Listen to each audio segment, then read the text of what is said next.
So I'm Connie. I just graduated from Embry-Riddle, civil engineer. I was one of 3 members to work on the Aquaponics hydroponic system for the Mars Desert Research Station out in Utah. It was pretty cool. So let's start. All right. So first, we're going to talk about the difference between hydroponics and aquaponics. Pretty much they're both soilless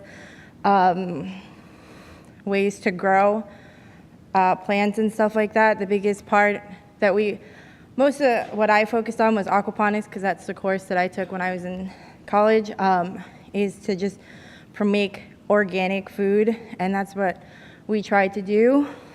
Hydroponics is not, even though it's not grown in soil, it's not as organic just because you have to add all the synthetic nutrients to the water to help it grow. All right. So the benefits of having an aquaponics and hydroponic system is that you can grow fish in 30 weeks from little babies to full grown. We've eaten some in class. It's pretty cool.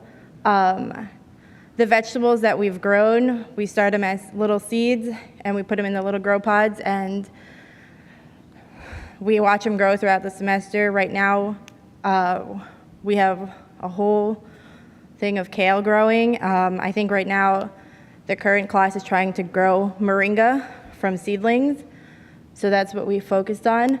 Another big part of the aquaponic system is that the wastewater that we remove can be used to be put in a tank, which I'll show you on the next slide, because it has all like the nutrients and stuff that the plants would need to grow.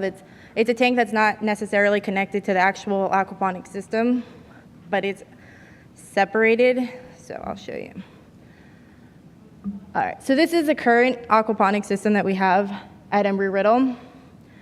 It's consisted of 2 fish tanks, clarifiers, mineralizers, a degasser in the tank. What's not shown here is a separate nutrient film rack. That was one of my projects that I did while I was in school. Pretty much, it's attached.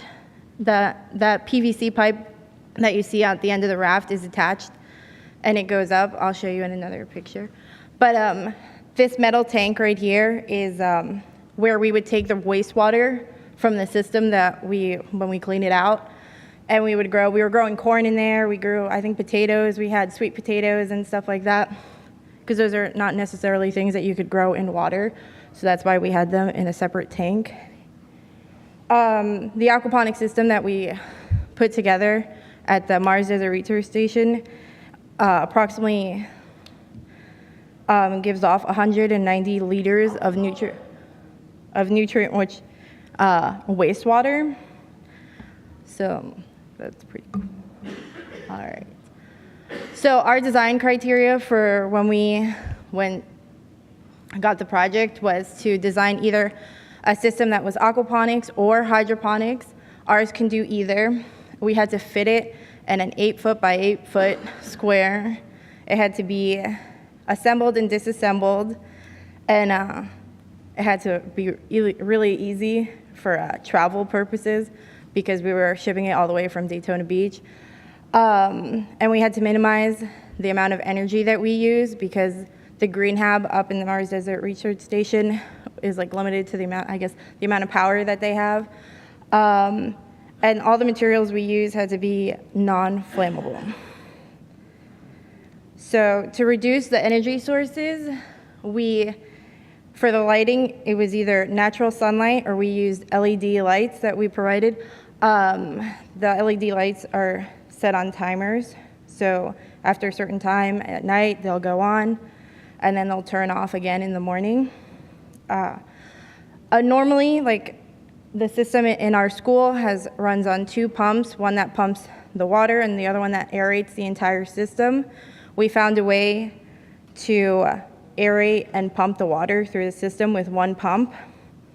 And we normally have a separate water heater for the system. It's like a huge thing that the water passes through before it gets goes back to the fish, but we're using ceramic water heaters that are placed in a tank right before the water goes back into the fish.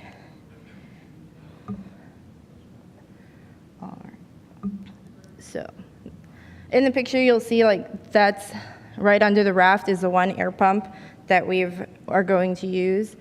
All the frames were made of iron and aluminum, and all the PVC that we use was recycled, just like the system, from one that we just had lying around. Most of the stuff, we didn't really have to buy anything except for a few joints. The air pump was donated to us, and this is kind of how it's set up now. All the frames and stuff were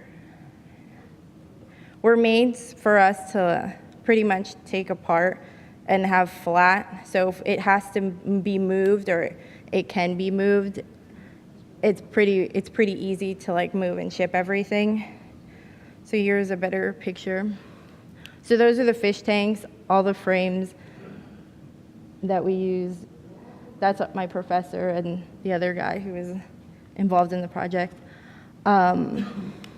It's pretty. The heaters are right behind the fish tank. If you see, there's like a little garbage can that has them in. Yeah.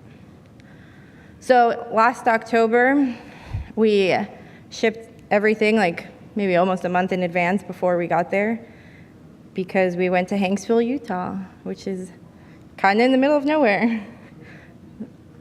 So this is where we were. This is when we did a little hiking. So the aquaponics system that we designed has 54 grow sites if it's going to be used for aquaponics. If it's going to be hydroponics, it offers 18 additional grow sites, which would be in the fish tank because there would be no fish in there. We ideally like to keep the temperature range from 21 to 24 degrees Celsius, which is controlled by the ceramic heaters. It's kind of amazing that we actually fit this in a 8-foot by 8-foot box, because our old lab had 2 tanks going at the same time and 2 rafts going, and it took up almost half the lab.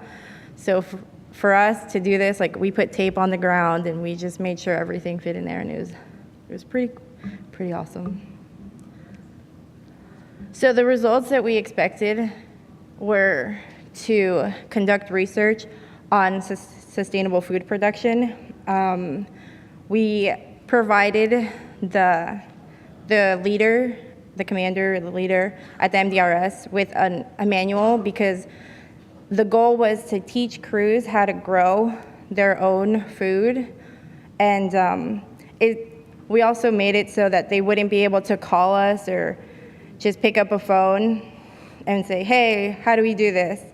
No, we provided them with a manual as to how to run the system, what the pH for the system has to be, what they have to do to if something goes off balance.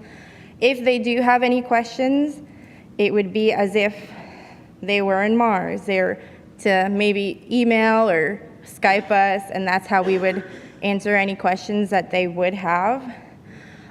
We also assembled the system for future expansion if they wanted to expand it, which was my project that I did for when I was in class, which was kind of crazy, a little difficult.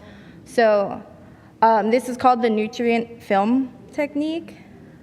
It pretty much is attached to the main system through the PVC. The water is then brought into, does this work? It's brought into a garbage can, which then lifts up the water all the way to the top of the rack, and pretty much the water circulates down and goes through all the pipes and then goes back into the raft that you see, and then that water is then recirculated back into the system. The aquaponics system that's been provided at the MDRS station approximately requires 350 liters of water, which When we went there, they still did not have power or water to help us do a leak test or to do any tests before we left. But I'm pretty sure as soon as that happens, one of us or maybe all of us will probably go back out there and fix out any kinks that it may have. So right now, this is what's growing at Embry-Riddle. It's kale. It's a whole wall of kale. All right. And so this project wouldn't have been able to have been done without the support from our school, especially Dr. Merkel, who provided us with all the information, the materials. He's a big supporter of the Modern Society, I do know that. St. Augustine Children's Museum, and the donors, and so yeah. Any questions? Thank you.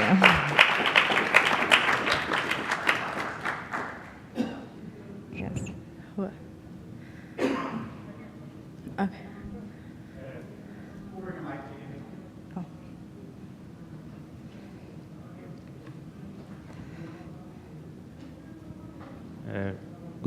Good afternoon. Congratulations. Thank you. This system was tested in the MDRS. Yes. And how is the water supply? That is a kind of they take the water to the station. How? So from what I have understood when we went there is that they have a tank that goes to them every now and then, a water tank that they use because they also have to use the bathroom and stuff like that. So once the green hab was going to have electricity, and at some point they'll order the water at that point to put into the system. Because maybe some part of this water would be recycled in some system, but do you reuse the water in some kind of treatment, like do you use the gray water of the common use to use in this plant or no? The sewer water. It has to be water. like clean water, just because you can't have anything. When we put water into the system, we have to make sure that it has no additional chemicals, make sure that there is no chlorine in the water, because that will throw off and mess up the system completely. So we have to make sure that the water is super clean and that nothing is in it that can harm the plants and the fish in the system. Okay, thank you. You're welcome.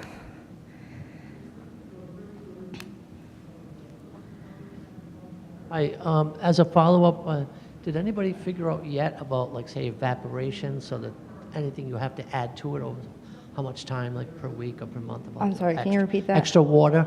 Extra water? Yeah, because of evaporation or recycling? It does. Every now and then. It lasts for a really long time. I know that when we add water to our system, I think maybe he does it once a week or so, but you can go a little longer. I know that at school, the level of the water affects how much water flows through the rack that's on the side. So once that starts to go down, there's less water that goes in. They could actually probably add water maybe, if they can. Ideally it'd be once a week, but probably that won't happen. So they can go a little longer without adding water, because right now there's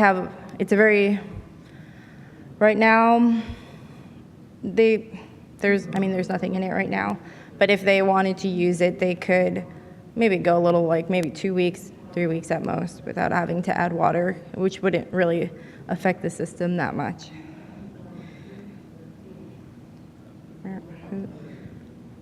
Could you elaborate on what you did for lighting for this? For lighting? For lighting, yeah. We provided them, they're going to use LED lights, if not natural sunlight. Right now, the green hab has a white plastic tarp over it, but they would be using LED lights that would be hanging down from the top of the green hab.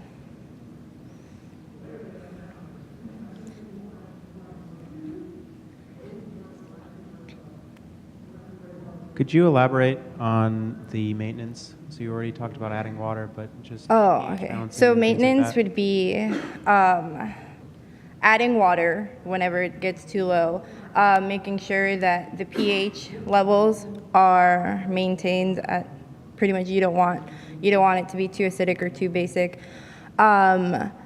You'd have to kind of like maintain all the plants, rotate them out if they're not looking too hot. The fish, once they're full grown, you could take them out, you can eat them. We have eaten fish in class. He just throws it in the microwave and is like, hey, here's some fish. I have not tried it, but other people have, and they say it's pretty good. We do, maintenance-wise, you always want to make sure that the heaters are working, make sure that the water is kept at the specific temperature. Nothing too out of control. If our professor trusted us with his aquaponics system at school, they can do it. Everything is in a manual, so it's not too bad. They're pretty easy to maintain, feed the fish. We also provided them with automatic fish feeders. For that reason, you just have to remember to put the fish food in it.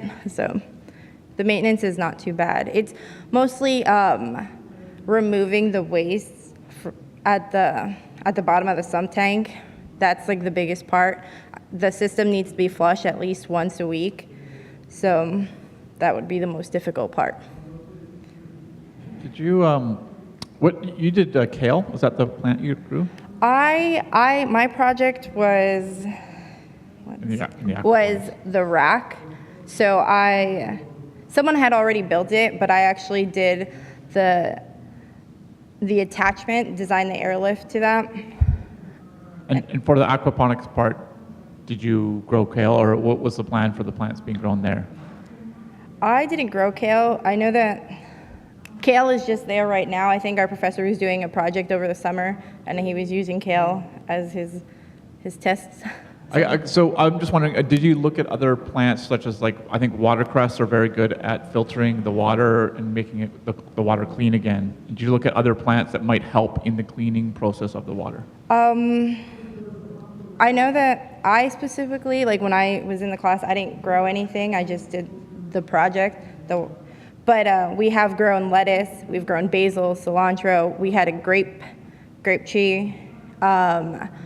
We've had a lot of herbs. We've had strawberries. In the other one, in that little tank that's on the side, we had potatoes and corn. We've had a lot of stuff. What is it? Someone grew aloe. So we've grown a lot of different types of plants and vegetables, not just kale. Last year, all the professors were just taking home bags of lettuce. Hi. Why do you get rid of the fish when they grow up? Is there something about the growing process of fish that makes it work better? Or are they just too old and they're dying or something? The fish? I mean, the point of having fish in the system is to eventually, once they're full grown, is to eat them. It's a food source for you or for whoever is growing them. So, Part of the growing process. so once you eat them, you have to add more little fish. Even we've had the fish that are in there, they'll reproduce because every now and then they'll get through the pipe and we'll find them in the raft and they're just swimming around at the bottom. So that's the purpose of the fish. Is they're also a source of protein for you. So they're not just there. And once they're full grown, you got to start over, grow some little baby fish. But what we also tried to do was with the crews is one crew will start growing the plants for everyone, and then pretty much it would be a rotation. So whenever the next crew comes, they take over from where the first crew left off, and it'd be a whole rotation process, making sure that there's always seedlings growing and stuff like that. So that's what we did. Do we have any more questions?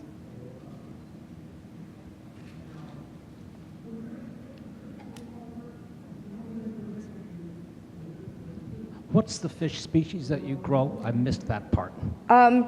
We've mostly used tilapia. That's what we've had in our system at school. Last year we also had koi, but they didn't do as well. So normally we use tilapia. I see. Have you considered tissue cultures? Say that one more time. Tissue cultures, you know, they're doing experiments in growing meat in culture. I can't hear you. Just good. They're doing experiments with growing meat in culture, Okay. That not having to bother with the animals. I don't know. No, I don't know. I can't really hear you that well, but afterwards. sorry.